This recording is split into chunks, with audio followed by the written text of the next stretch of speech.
Thank you, Mr. Speaker. I rise today to recognize the deep trauma and loss of life perpetuated by systems of oppression here in the United States and globally. Many times I've stood at this dais and affirmed that our destinies are tied. That was clear when protesters took to the streets in the face of police murders, seeking to build a nation where Black lives matter.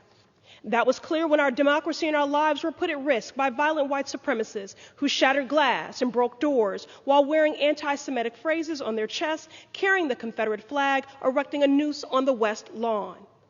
That was clear when students protesting to end poverty and oppression in the streets of Bogota were shot dead.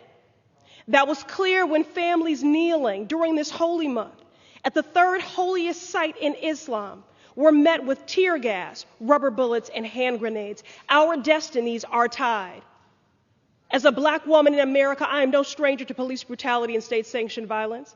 We have been criminalized for the very way we show up in the world. Last summer, when Black Lives Matter protesters took to the streets to demand justice, they were met with force.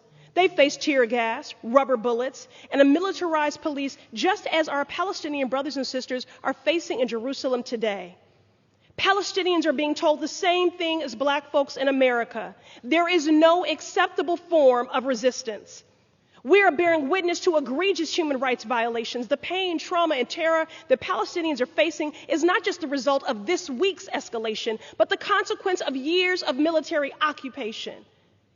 In Sheikh-jarrah, the Israeli government is violently dispossessing yet another neighborhood of Palestinian families from homes they have lived in for decades. We cannot stand idly and complicitly by and allow the occupation and oppression of the Palestinian people to continue. We cannot remain silent when our government sends $3.8 billion of military aid to Israel that is used to demolish Palestinian homes, imprison Palestinian children, and displace Palestinian families. A budget is a reflection of our values. I'm committed to ensuring that our government does not fund state violence in any form, anywhere. Many say that conditioning aid is not a phrase that I should utter here, but let me be clear. No matter the context, American government dollars always come with conditions. The question at hand is, should our taxpayer dollars create conditions for justice, healing, and repair? Or should those dollars create conditions for oppression and apartheid?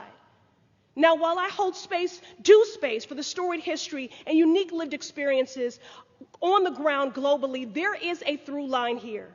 And whether we are talking about the militarization of our communities or weapons of war, the question is the same. If our budgets are a statement of our values, what do we value? Whose lives do we value?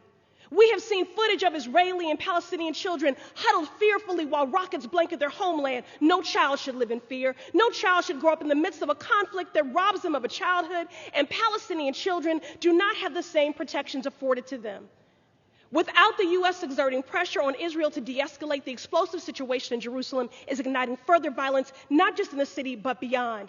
It is clear there is a grave asymmetry of power here. Palestinians do not have a sovereign state and the protections that come with it.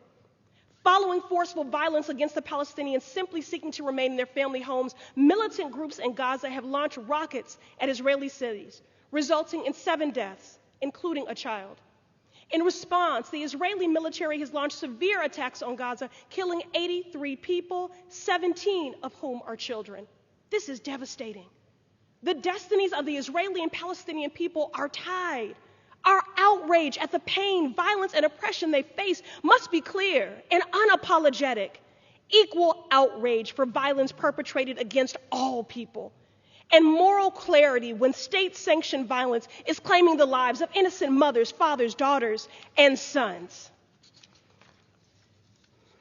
From Jerusalem to Boston, from Randolph to Gaza, from Colombia to Yemen, our destinies are tied, and everyone deserves to live free from fear and to know peace. Thank you, and I yield to the gentleman from Wisconsin.